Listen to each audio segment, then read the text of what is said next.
Yeah.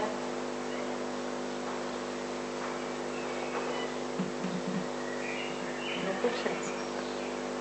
Oh.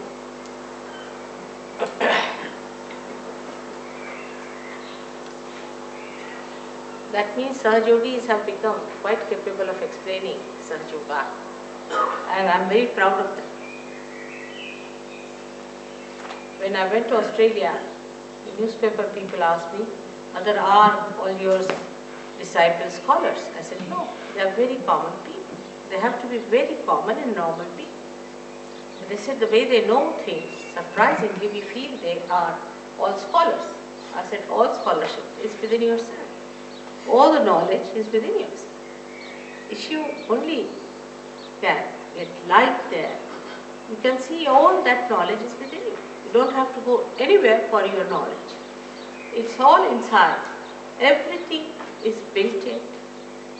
You are built in so beautifully to become your spirit that I don't have to do much about it. It just works out. Only thing is that one has to know what we should expect to be the spirit. What should be our expectation? And that also logically you must understand. It should be a logical conclusion. Not just because I say something, because you have become a member of some group, because you have paid money somewhere. It's not that. Reality is what it is. And logically it has to be reality. The other day I told you about the left side, about the past, about the subconscious, about the collective subconscious and the problems of the subconscious and the conditionings we get from material things, from matter. Matter is always trying to overpower the spirit. And this matter is overpowering us because we come from matter to begin with. But how does the spirit come out of it? What happens that we become the spirit? People have talked about self-realization. So many people have talked about second birth. Everyone has said that you have to be born again.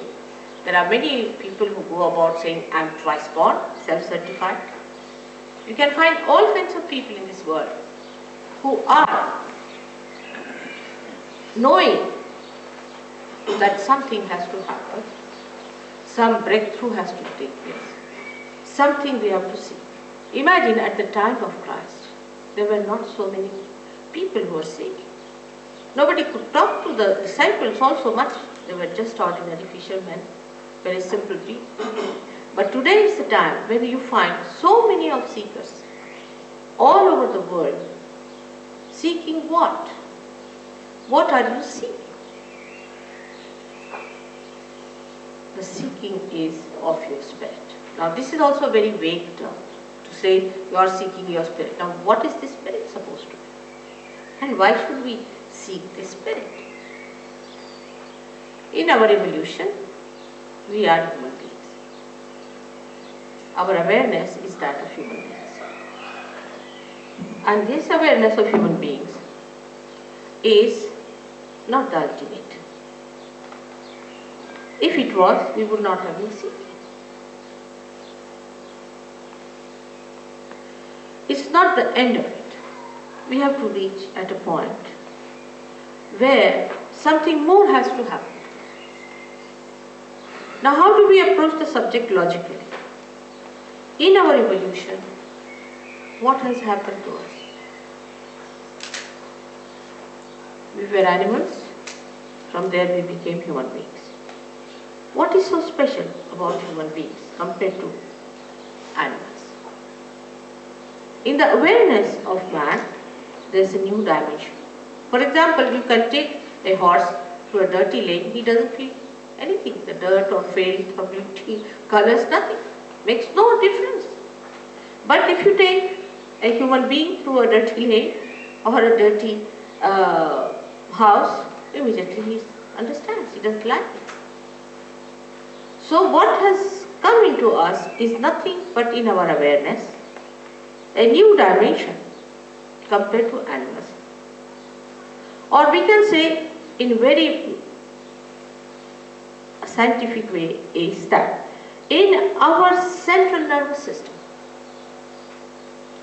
we have developed a new awareness. Whatever is in our central nervous system, we are master of that. Supposing I feel this is hot, everybody will feel this is hot. If I say this is the color of this particular bird, everybody will say the same thing.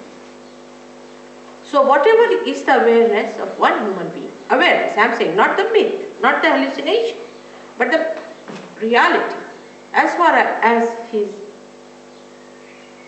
organs are concerned, sensory organs are concerned, is just the same. A person who feels hot does not say that he feels cold. Not the other one will come and say it is cold. They all will say it is hot.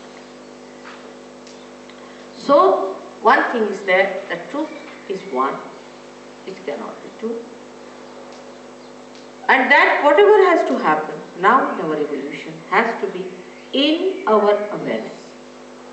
Like a fish became a turtle. If a fish became a turtle, what happened to him? It is in the awareness of the turtle, it started feeling the Mother Earth. It lost something that fish had and it started feeling something. In the same way, in our evolution, if something has to happen, we have to be something more in awareness, more dynamic. For this, we can take help from the writings of so many people. For example, we can consider Jung as one of them who has talked about. Jung has said,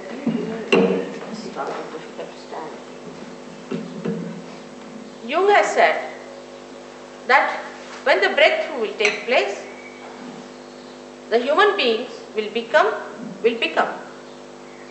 collectively conscious, will become. He didn't say that you'll all start doing the same thing or you start behaving in the same manner. No, he said you will become, you will be aware of it, not unawares. So when you are seeking the Spirit, if the Spirit has to enlighten you, in your awareness, you are going to know something more than you have known so far.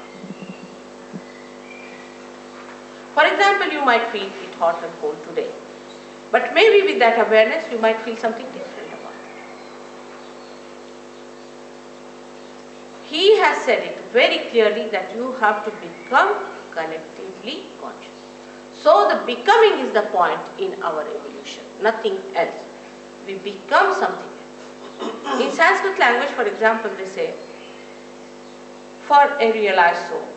For Indians, it's very common knowledge. It's nothing so much difficult to understand. He is called as a dvija, the one who is born again. And also a bird is called as a dvija, because a bird is born first as an egg and then it grows, matures, and then suddenly it becomes a bird. And that is the parallel of realization.